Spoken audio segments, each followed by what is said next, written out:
अस्सलाम वालेकुम। इस वीडियो में हम बात करेंगे क्रिप्टोस्पोरिडियम की। Cryptosporidium hominis it causes cryptosporidiosis. इसकी भी जो लाइफ साइकिल है वो उन्होंने यहाँ पे दिखाई हुई है। इसका मेन सिम्टम क्या है? Basically causes diarrhoea and the diarrhoea is most severe in immuno compromise patients. Important properties की क्या है? इसकी इंपॉर्टेंट प्रॉपर्टीज़ ये कि जो oocysts होते हैं they release sporozoites which form trophozoites. Basically जो जार्डिया था, जार्डिया में सिस्ट से ट्रोफोजोइड बने थे, इसमें oocysts आ रहे हैं, oocysts स्पोरोजोइड्स को रिलीज़ करा के ट्रोफोजोइड्स की फॉर्मेशन कर रहे हैं। इवन तो ये चीज़ याद रखने की ज़रूरत नहीं, लेकिन एक जनरल नॉलेज है कि जो मैक्रोगेमीट्स हैं वो फॉर्म होते हैं और फिर वो फॉर्म होने के बाद दे यूनाइट एंड प्रोड्यूस जाइगोट और जाइगोट डिफरेंशिएट्स इनटू oocyst और oocyst से आगे स्पोरोजोइड्स रिलीज़ कर रहे हैं और ट्रोफोजोइड्स रिलीज़ कर रहे हैं। अगर ये चीज़ ना आप याद हो तो कोई इतनी बड़ी बात नहीं।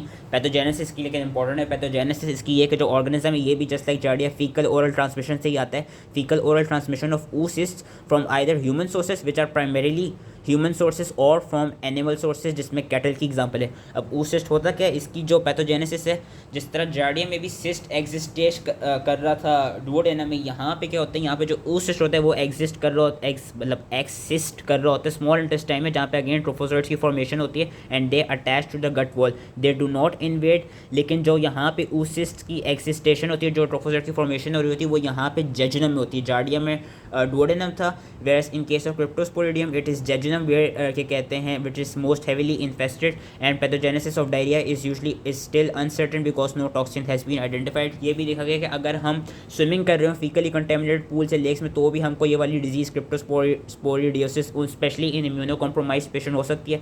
जो सिस्ट होते हैं they are just like Giardia के cyst, they are highly resistant to chlorination but they are killed by pasteurisation and can be removed by filtration.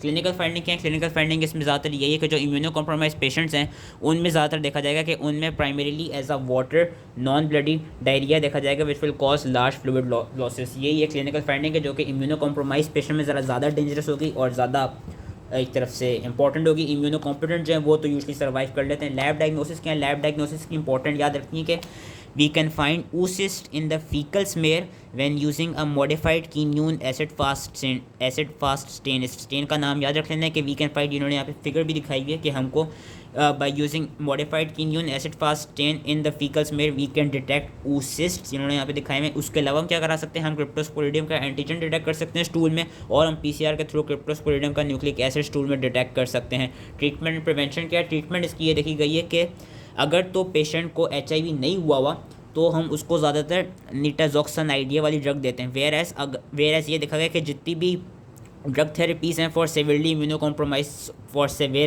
Compromise patients, उनके लिए ज़्यादा ड्रग थेरेपीज़ अफेक्टिव नहीं होती। एक ड्रग है हाँ paromomycin which may be useful in reducing diarrhoea, लेकिन it is not 100% effective.